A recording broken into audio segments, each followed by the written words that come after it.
Hey, what's going on, everybody? First and foremost, happy MLK Day. And number two, and only number two, go Birds. Let's get it. Next week, we in it. Um, but yeah, so you know how we get into it today. So I'm going to try and do a video that somewhat is in theme with Martin Luther King Day. And it's going to be titled, What is Your Sacrifice? Like, what is your sacrifice? So let's just get it. It's Martin Luther King Day, right? I mean, I think in essence, we can all hopefully in this country, I mean, I don't know at this point with Inauguration Day, that we can be thankful for a figure like Martin Luther King.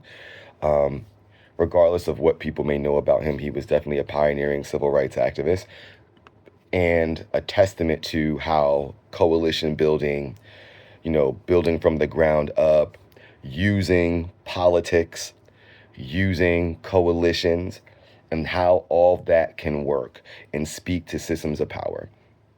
So I think what we can certainly agree upon today is that the environment in which Martin Luther King lived in and was trying to make change is certainly more difficult than today's environment, right?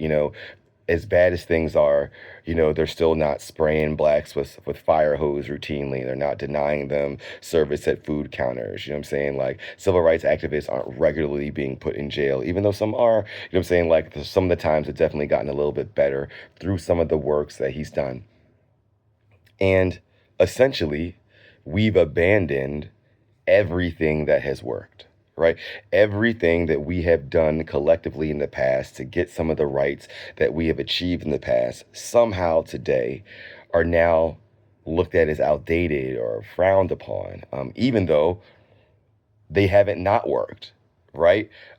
Somehow in this modern times, even the effort to do anything on that nature is difficult. I mean, I even think Black solidarity is difficult for various reasons. There are not many Black leaders out here that have national reach. And I think that was deliberate, right? I mean, let's look at the FBI, from back in the day about how they literally tried to like crush, Black freedom movements, Black movements that united with poor whites and other things. Like, it was really kind of a targeted destruction. However, digressing on all the kind of past and as to why we're at where we are now, I think what we can agree upon now is that it required some level of sacrifice, right? It required some level of saying, what is each individual person going to do? And I venture right now that we're in a society that people are unhappy, but yet people are unwilling to make any sacrifice, no matter how big or how small, to achieve certain means or meet certain ends. And I'll put it like this: like, we support our oppressors. We openly support our oppressors. And I'm guilty too. There are certain things that I find like difficult to not support, like social media, right? We all know right now that they don't give a fuck about us. They're not fact checking. They're selling our data, like, in certain ways we don't even know. Foreign countries leaving our text messages and everything, all open encryption, everything. They're selling our things. They're profiting off us, and we're not getting it, and we're not even allowed to know, right? But yet we're here. This video is going to be posted on social media, right? So I'm not saying I'm completely free of it. But there are certain things that we support our oppressors. And are there things that we can do in our everyday lives? Like, what is our individual activism to try and achieve a means to an end for anything? Now, I think in any healthy democracy, and history will bear this out, and even current events, look at most other countries with way more healthy democracies. Those people are in the streets, right? Canada, UK, France, Spain, something go down, them motherfuckers are in the streets, and things happen all the time. We have global examples of this. But in America, nope, right? We don't really protest. Our protests are small and isolated, and they end very quickly. The news cycle goes, and then we're on to the next topic. But there really is no mass collective protests consistently that put pressure on people. So we really don't do that for some reason. Our society, maybe in mature democracies, they phase out, but it's something that we really need to do, because those things actually yielded success in every social movement we've ever had. So it's like, why did we kind of break away from that?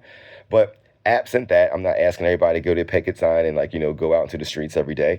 But what are things that you can do in your everyday life? like your everyday life that will at minimum not at least put money in the pockets of your oppressors. You know what I'm saying? Like, there's certain things that we can't control. Like, I hate the people that are like, if you're not all or nothing, then don't do anything. Like, pardon me. I'm pro environment. I want to save the environment. I want to do everything I can to support it. But if there's an instance where I could have recycled and didn't, am I going to be like, oh, I'm not going to support the environment at all? Like, if I drove and could have walked in one particular instance, does that mean like, oh, just thwart all of my environmental efforts? So I'm going to try and do it as much as possible. I'm going to try and walk. I'm going to try and recycle. I'm going to try and do it. But there's a small time where I don't. I'm not going to try and feel super guilty about it, right? As long as I'm doing something, I'm trying to do something. We're all not going to be perfect. We're all going to fall in some way. And as long as our intention, our actions are trying to do better, we can still have these small little missteps. So, for example, about shopping choices, right? Our shopping choices are things that we can do in our everyday lives that will impact things for our good. So for small examples like warehouse clubs, we all know that Sam's Clubs, they support Trump, right? Getting rid of DEI policy. So if you're somebody that doesn't want to support, the GOP, Project 2025 agenda, and actually wants supports an organization that has DEI policies, shop at Costco. Shop at BJ's. There are other wholesale warehouse clubs that you can shop at. And the prices, if you look and compare, they're not that different. They're very, very comparable. So it's not like you're saving a whole lot of money. And what if you were even spending 1 or 2% more in those spaces? Is that worth it? Is that little 1 or 2% of what you're saving worth supporting people that actually actively give money to things that you should be against? You know what I'm saying? Like, instead of supporting Chick-fil-A, support other, and Wendy's, which I did hear some of their investors do it, like McDonald's, Burger King. I mean, the food might be the same in that way, but like, there are other options, right? You can support another fast food chain. You can support another grocery chain.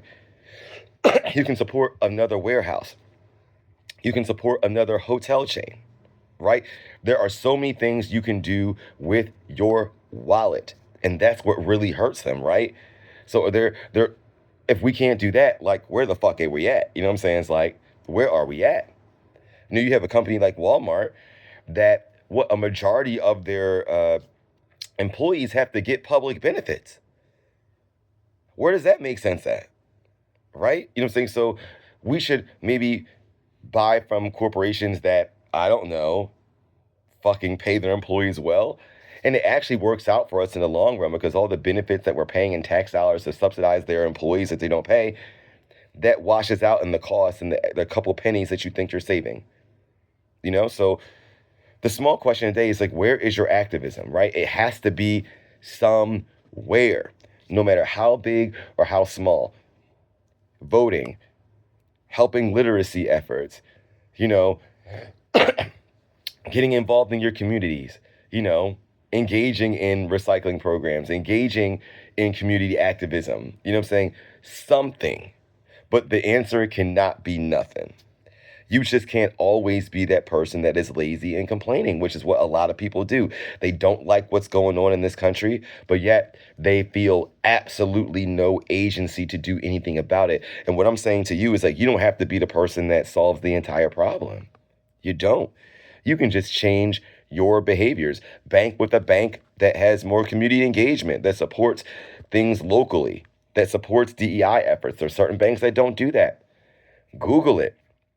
There are a whole bunch of lists of corporations that supported MAGA, that support Project 2025, that give money to the Heritage Foundation, that support the NRA. Like, if you care about guns, like, there are companies that support them and companies that don't. Why can't you just make a simple choice? You can't Google it? Is your activism that little? And that's why democracies fail. That's why people think they don't have faith in government, because we have no personal agency about what we can do on a small, individual, everyday basis. And on this Martin Luther King Day, I say, show your activism. Show your activism in some way.